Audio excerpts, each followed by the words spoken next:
നമസ്കാരം സുഹൃത്തുക്കളെ. പ്രേക്ഷകർ നൽകുന്ന സ്നേഹത്തിലും ധൈര്യത്തിലുമാണ് താൻ ഇവിടെ നിൽക്കുന്നതെന്ന് നടൻ മമ്മൂട്ടി 42 കൊല്ലമായി പ്രേക്ഷകർ കൂടെയുണ്ടെന്നും ഇനിയും തന്നെ കൈവിടില്ലെന്നും അദ്ദേഹം കൂട്ടിച്ചേർത്തു. പുതിയ ചിത്രമായ ടർബോയുടെ പ്രമോഷന്റെ ഭാഗമായി മമ്മൂട്ടി കമ്പനി പുറത്തുവിട്ട വീഡിയോയിലാണ് മമ്മൂട്ടി ഇത് പറയുന്നത്. ഇവരുടെ ധൈര്യത്തിലാണ് നമ്മൾ നിൽക്കുന്നത്.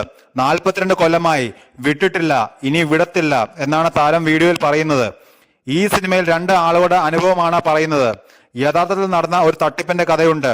അതിപ്പോഴും നടക്കാൻ സാധ്യതയുള്ള തട്ടിപ്പ് നമ്മൾ പലതും അറിയുന്നില്ലെന്നേ ഉള്ളൂ. ഈ സിനിമയുടെ കഥയുടെ ആധാരം ജോസിന് പറ്റുന്ന ഒരു കയ്യബദ്ധമാണ്. ജോസ് ഒരു മാസ് ഹീറോ അല്ല. ജോസ് നിഷ്കളങ്കനാണ്. എന്തു കണ്ടാലും ചാടിയിറങ്ങുന്ന ഒരു പാവത്താൻ. ജോസ് ചട്ടമ്പിയോ തെമ്മാടിയോ വഴക്കാളിയോ ഒന്നുമല്ല, ഒരു ഡ്രൈവറാണ്. ജോസ് ജീവിതത്തിൽ നേരിടേണ്ടി വരുന്ന ഒരു വലിയ അടിയാണ്. അവിടെ പതറിപ്പോകും. ഈ സാഹചര്യത്തിൽ ഒരു ശക്തി എവിടെ നിന്നോ വന്നു ചേരും. അതുപോലെയാണ് ജോസിന് ശക്തി ഉണ്ടാവുന്നത്. അതിനെ വേണമെങ്കിൽ നമുക്ക് ടർബോ എന്ന് വിളിക്കാം. ഇടിക്കാൻ വേണ്ടിയുള്ള ഇടിയല്ല, ഇടി കൊള്ളാതിരിക്കാനുള്ള ഇടിയാണ് സിനിമയുള്ളത്. വേണമെങ്കിൽ ഇതിനെ ഒരു സർവൈവൽ ത്രില്ലർ എന്നൊക്കെ പറയാം. കഥയുടെ ഒരുപാട് ഭാഗങ്ങൾ തമിഴ്നാട്ടിലാണ് സംഭവിക്കുന്നത്. തമിഴ് കഥാപാത്രങ്ങളും ഒരുപാട് വന്നു പോകുന്നുണ്ട്. തെലുങ്ക് താരങ്ങളും ഒരുപാടുണ്ട്.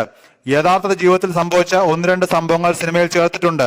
കഥയുമായി ചേർന്ന് പോകുന്ന ചെറിയ തമാശകൾ, കുടുംബ ബന്ധങ്ങൾ, വികാര വിക്ഷോഭങ്ങൾ, ദേഷ്യം, രക്ഷപ്പെടാനുള്ള ശ്രമങ്ങൾ, അങ്ങനെ സ്വാഭാവികമായി മനുഷ്യൻ ചെയ്യുന്നതൊക്കെയാണ് സിനിമയുടെ ബലം. ഇങ്ങനെ ഒരു സിനിമ കൂടി എടുക്കണമെന്നുണ്ടായിരുന്നു. മമ്മൂട്ടി കമ്പനിയുടെ ചിലവേറിയ സിനിമയാണിത്. കുറച്ചൊക്കെ പോയിട്ടും കുറച്ച് കിട്ടിയിട്ടുണ്ട്. എല്ലാം കൂടി കൂട്ടി ഇതിൽ ഇട്ടിരിക്കുകയാണ്. ഇതിന് മുടക്കിയത് വന്നാൽ അടുത്തതിന് ഇറങ്ങാം. ഇവരുടെ ധൈര്യത്തിലാണ് നമ്മൾ ഇറങ്ങുന്നത്. 42 കൊല്ലമായി വിട്ടിട്ടില്ല, ഇനി വിടത്തില്ല. സിനിമയിലെ സംഘടന രംഗങ്ങളെല്ലാം കൂടുതൽ സമയമെടുത്താണ് ചെയ്തത്. 120 ദിവസത്തോളം ചിത്രീകരണം നടത്തിയിട്ടുണ്ട്. അതിൽ കൂടുതലും ആക്ഷൻ ആയിരുന്നു. എന്തെങ്കിലും തട്ടുകേട് വന്നാൽ കാത്തോളണം. കാർ ചേസിംഗ് രംഗങ്ങളെല്ലാം പുറത്തുപോയാണ് ചെയ്തത്. നല്ല ചെലവായിരുന്നു. എന്റെ കമ്പനി ആണെങ്കിൽ കൂടെ ഞാൻ ജോലി ചെയ്യുമ്പോൾ പ്രതിഫലം വാങ്ങണമെന്നാണ് കണക്ക്. അതുകൊണ്ട് എന്റെ ശമ്പളം എഴുതിയെടുത്തേ പറ്റൂ. അതിന് നികുതിയും നൽകണം, മമ്മൂട്ടി കൂട്ടിച്ചേർത്തു. മിഥുൻ മാനുവൽ തോമസിന്റെ തിരക്കഥയിൽ മമ്മൂട്ടിയെ നായനാക്കി വൈശാഖ് സംവിധാനം ചെയ്യുന്ന ചിത്രമാണ് ടർബോ. പോക്കിരി രാജ, മധുര രാജ എന്നീ ചിത്രങ്ങൾക്ക് ശേഷം വൈശാഖും മമ്മൂട്ടിയും ഒന്നിക്കുന്ന ടർബോ മമ്മൂട്ടി കമ്പനിയുടെ ബാനറിൽ നിർമ്മിക്കുന്ന 5ാമത്തെ സിനിമയാണ്. ടർബോ ജോസ് എന്ന കഥാപാത്രമായാണ് മമ്മൂട്ടി ചിത്രത്തിൽ അവതരിക്കുന്നത്. ജീപ്പ് ഡ്രൈവറായ ജോസിന്റെ കഥയാണ് ചിത്രം പറയുന്നത്.